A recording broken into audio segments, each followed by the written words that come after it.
Boring ಆಸ್ಪತ್ರೆಯಲ್ಲಿ ಗೋಡೆ ಕುಸಿತ ದುರಂತ ಸಂಭವಿಸಿದೆ. ದುರಂತದ ನಂತರ ಶಿಥಿಲವಾಗಿರುವಂತಹ ಕಟ್ಟಡದ ಬಗ್ಗೆ ಇಲ್ಲಿ ಬಹಳಷ್ಟು ಚರ್ಚೆ ಆಗ್ತಾ ಇದೆ. ಬೆಂಗಳೂರಿನ ಶಿವಾಜಿನಗರ ಶಾಸಕ ರಿಜ್ವಾನ್ ಅರ್ಷದ್ ಕೂಡ ಈ ಕುರಿತು ಈಗ ಮಾತನಾಡ್ತಿದ್ದಾರೆ. ಹಿಂದಿನ ಸರ್ಕಾರ ಅವಧಿಯಲ್ಲಿ ಇದು ಹೊಸ ಕಟ್ಟಡ ಕಟ್ಟಿದ್ದಾರೆ, ಅರ್ಧ ಕಾಂಪೌಂಡ್ ಕಟ್ಟಿದ್ದಾರೆ. ಈಗ ಹಿಂದಿನ ಸರ್ಕಾರದ ಮೇಲೆ ಹಾಕ್ತಿದ್ದಾರೆ ಇಲ್ಲಿನ ಶಾಸಕ ಆಗಿರುವಂತಹ ರಿಜ್ವಾನ್ ಅರ್ಷದ್. ಅಂದ್ರೆ ಈಗ ಸತ್ತಿರೋರ ಬಗ್ಗೆ ಇವ್ರಿಗೆಲ್ಲ ಚಿಂತೆ ಇಲ್ಲ.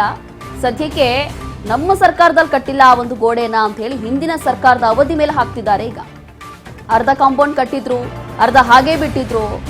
ಅದು ಮೇಲ್ನೋಟಕ್ಕೆ ಎಲ್ಲೋ ಒಂದು ರೀತಿಯಾಗಿ ಚೆನ್ನಾಗಿದೆ ಅನ್ನೋ ತರ ಕಾಣಿಸ್ತಿತ್ತು. ಅದು ಯಾಕೆ ಹೀಗಾಯ್ತು ಅಂತ ಹೇಳಿ ಗೊತ್ತಿಲ್ಲ. ಏನಾದ್ರೂ ಸಮಸ್ಯೆ ಇತ್ತಾ? ಇದು ಟೆಕ್ನಿಕಲ್ ಕಮಿಟಿಯಿಂದ ಸತ್ಯ ಹೊರಗೆ ಬರಬೇಕು ಅಂತಿದ್ದಾರೆ ರಿಜ್ವಾನ್ ಅರ್ಷದ್. ತನಿಖೆಯಿಂದ ಸತ್ಯ ಹೊರಗೆ ಬರುತ್ತೆ, ನೋಡೋಣ. ಬೆಂಗಳೂರಿನಲ್ಲಿ ಶಾಸಕ ರಿಜ್ವಾನ್ ಅರ್ಷದ್ ಕೊಟ್ಟಿರುವಂತ ಹೇಳಿಕೆ ಇದು. ಶಿವಾಜಿನಗರ ಶಾಸಕ ರಿಜ್ವಾನ್ ಅರ್ಷದ್ ಕೊಟ್ಟಿರುವಂತಹ ಹೇಳಿಕೆ ಇದು.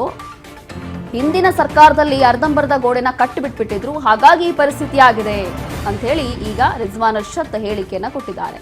ದುರಂತದ ನಂತರ ಏನಾಗಿದೆ ಅಂತ ಹೇಳಿ ಚರ್ಚೆ ಆಗ್ತಾ ಇದೆ. ಅದರಲ್ಲೂ ಕೂಡ ಮೇಲ್ನೋಟಕ್ಕೆ ನೋಡಿದ್ರೆ ಎಲ್ಲವೂ ಕೂಡ ಚೆನ್ನಾಗಿತ್ತು.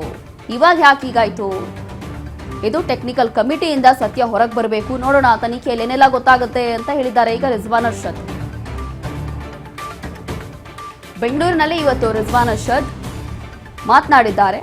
ಶಿವಾಜಿನಗರ ಶಾಸಕ ಕೊಟ್ಟಿರುವಂತಹ ಹೇಳಿಕೆ ಇದು. ಹಾಗಾಗಿ ಇವ್ರಿಗೆ ಎಷ್ಟು ಜನ ಸತ್ತು ಹೋದ್ರು, ಏನಾಯ್ತು ಅನ್ನುವಂಥದ್ದು ಚಿಂತೆ ಇದೆಯೋ ಇಲ್ವೋ ಗೊತ್ತಿಲ್ಲ. ಆದ್ರೆ ನಮ್ಮ ಸರ್ಕಾರದ ಮೇಲೆ ಏನೋ ಬರಬಾರ್ದು ಅನ್ನೋಂಥ ಚಿಂತೆ ಮಾತ್ರ ಇವರಿಗೆ ಮೊದಲಿದೆ. ಹಾಗಾಗಿ ಸದ್ಯಕ್ಕೆ ಹೇಳ್ತಾ ಇರುವಂಥದ್ದು ಇದು ನಮ್ಮ ಸರ್ಕಾರದಲ್ಲಿ ಕಟ್ಟಿಲ್ಲ, ಈ ಹಿಂದೆ ಇದ್ದಂತ ಸರ್ಕಾರದಲ್ಲಿ ಕಟ್ಟಿರೋದು. ಅರ್ಧಂಬರ್ಧ ಕಟ್ಟಿ ಬಿಟ್ಬಿಟ್ಟಿದ್ದಾರೆ, ಅರ್ಧ ಗೋಡೆ ಹಾಗೆ ಬಾಕಿ ಇದೆ, ಅರ್ಧ ಗೋಡೆ ಕಟ್ಟಿದ್ರು ಅಷ್ಟೇ. ಇನ್ನ ಮೇಲ್ನೋಟಕ್ಕೆ ನೋಡ್ತಾ ಇದ್ರೆ ಅದೆಲ್ಲವೂ ಕೂಡ ಚೆನ್ನಾಗಿ ಕಾಣಿಸ್ತಾ ಇತ್ತು. ಅದು ಯಾಕೆ ಹೀಗಾಯ್ತು, ಏನಾಯ್ತು ಅಂತ ಹೇಳಿ ಗೊತ್ತಿಲ್ಲ. ನೋಡ್ಬೇಕು ವರದಿಯಲ್ಲಿ ಏನ್ ಬರುತ್ತೆ ಅಂತ ಹೇಳಿ ನೋಡೋಣ ಅಂತ ಹೇಳಿದ್ದಾರೆ ರಿಜ್ವಾನ್ ಅರ್ಷದ್ ಅವರು. ಈ ಒಂದು ಉತ್ತರ ಅಥವಾ ಈ ರೀತಿಯಾಗಿ ರಿಯಾಕ್ಟ್ ಮಾಡಬಹುದು ಅಂತ ಹೇಳಿ ಯಾರು ಕೂಡ ನಿರೀಕ್ಷೆ ಇಟ್ಕೊಂಡಿರ್ಲಿಲ್ಲ ಅಂತ ಅನ್ಸುತ್ತೆ. ಕಾರಣ ಏನು ಅಂತಂದ್ರೆ ಈ ಸಾವಲ್ಲೂ ಕೂಡ ಇವ್ರಿಗೆ ರಾಜಕೀಯ ಅನ್ನುವಂಥದ್ದು ಅವ್ರು ಮರಿತಾ ಇಲ್ಲ.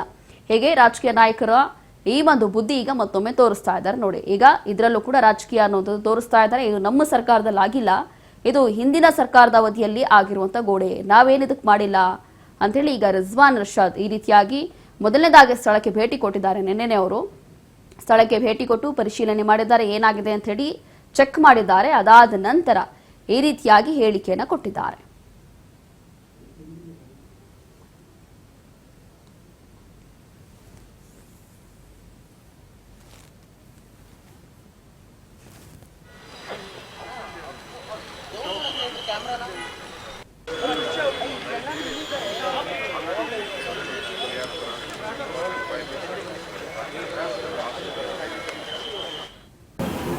ಇದು ಆಗಿರ್ತಕ್ಕಂಥದ್ದು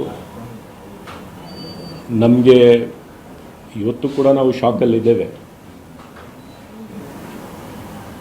ಆದರೆ ನಾವು ಕೂಡ ಅವ್ರ ಜೀವ ಅಂತೂ ಉಳಿಸೋಕ್ಕಾಗಿಲ್ಲ, ಜೀವದ ಮೌಲ್ಯ ಅಂತೂ ಕಟ್ಟಕ್ಕಾಗೋದಿಲ್ಲ. ಆದರೆ ನಮ್ಮ ಕಡೆಯಿಂದ ಅವ್ರಿಗೆ ಒಂದು ಸಹಾಯ ಆಗಬೇಕು. ಅವ್ರ ಜೀವನಕ್ಕೆ ಅವರ ಸಂಬಂಧಿಕರಿಗೆ, ಫ್ಯಾಮಿಲಿಗೆ ಸ್ವಲ್ಪ ನಮ್ಮ ಕಡೆಯಿಂದನೂ ಕೂಡ ಸಹಾಯ ಆಗಬೇಕು ಅಂತ ನನ್ನ ವೈಯಕ್ತಿಕ ಮತ್ತು ಶಿವಾಜಿನಗರ ಕ್ಷೇತ್ರದ ಕಾಂಗ್ರೆಸ್ ಪಕ್ಷದ ಎಲ್ಲ ನಾಯಕರು ಮತ್ತು ಕಾರ್ಯಕರ್ತರ ವತಿಯಿಂದ ತಲಾ 5 ಲಕ್ಷ ರೂಪಾಯಿ ನಾವು ಕೂಡ ಕೊಡ್ತೇವೆ.